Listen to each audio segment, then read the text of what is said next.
नमस्कार, मैं पारित शर्मा, प्रोफेसर बड़ा business. 95% of the startups they fail.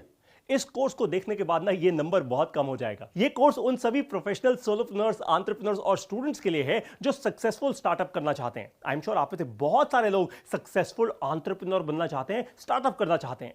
इस कोर्स की 8 बड़ी लर्निंग्स अब मैं आपसे शेयर करने वाला हूं, बहुत ध्यान से सुनिएगा। नंबर 1, आप सीखेंगे कि मार्केट सेगमेंटेशन और एंड यूजर प्रोफाइलिंग कैसे करते हैं। Number 2, total addressable market time जिसको कहते हैं वो कैसे कैलकुलेट होता है, ये क्यों इतना इंपॉर्टेंट है आपकी स्टार्टअप के लिए, और जब आप शुरुआत कर रहे होते हैं, जब आप शुरुआती लेवल पे एक एंटरप्रेन्योर होते हैं तो भाई ये टैम्स इतना इंपॉर्टेंट क्यों है।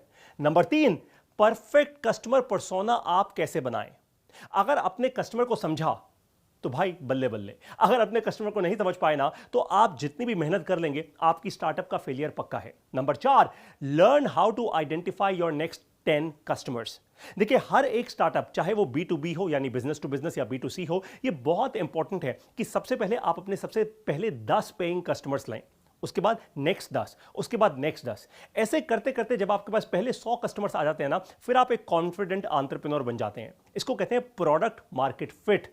कैसे आप वो अचीव करेंगे आपको पता लगेगा इस कोर्स के अंदर। नंबर 5, आपकी स्टार्टअप का कोर क्या है। जैसे एक बिल्डिंग का भी कोर होता है ना, हर एक बिल्डिंग की एक फाउंडेशन होती है, वैसे आपकी स्टार्टअप की भी एक फाउंडेशन होगी, उसका कोर क्या है ये कैसे पता लगेगा आपको। बहुत सारे एंटरप्रेन्योर्स ना बिजनेस तो बना लेते हैं, कोई पान की दुकान लगा लेता है, कोई कुछ कर लेता है, लेकिन वो अपनी स्टार्टअप का कोर नहीं जान पाते और इसलिए बाद में बहुत जगहों पे धक्के खाते हैं और बहुत सारी बिजनेस मॉडल्स को ट्राई करते हैं। वो ट्राई एंड बाय स्टार्टअप पे नहीं चलता भैया, कैश फ्लो खत्म हो जाता है, कैश रुक जाता है और उसके बाद आपका जो रनवे होता है यानी फंड्स जो होते हैं आपके बैंक में सूख जाते हैं, स्टार्टअप फेल हो जाती है।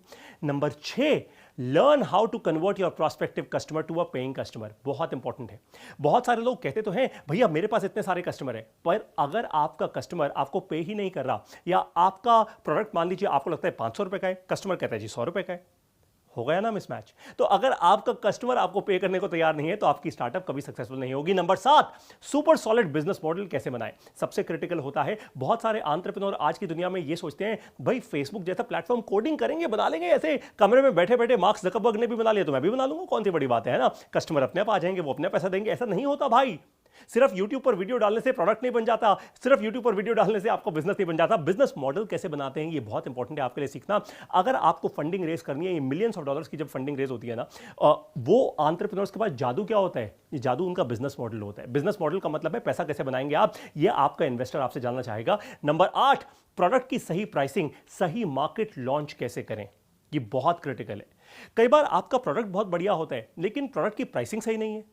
अब आपको लगता है भाई मैं अपना प्रोडक्ट 5,000 रुपए पे लॉन्च करूं, जबकि आपका कस्टमर और आपका कंपेटिटर उसी चीज को या उसी के तरीके की एक चीज को 3,000 रुपए में लॉन्च करने को तैयार है, या वो बंडल करके एक कॉम्बो बना के कुछ लॉन्च करने को तैयार है। अब देखिए बात बहुत साफ है, आपका कस्टमर एकदम एफिशिएंट प्राइस पर प्रोडक्ट खरीदेगा। ऐसा नहीं है कि कहीं आपका बस ब्रांड जुड़ा हुआ है तो कस्टमर कुछ भी अनाप शनाप पैसा देगा, बट कई सारे एंटरप्रेन्योर नहीं समझ पाते इस बात को और इसलिए वो क्या हो जाते हैं, फेल। आपको नहीं होना फेल, आपको तो बढ़ानी है अपनी स्टार्टअप। और भी आप बहुत कुछ सीखेंगे इस कोर्स के अंदर। लर्निंग से बढ़ती है अर्निंग। इस वीडियो को आपने देखा, अपनी अर्निंग पर फोकस किया, इसके लिए आपका बहुत बहुत धन्यवाद। Keep learning, grow your earning.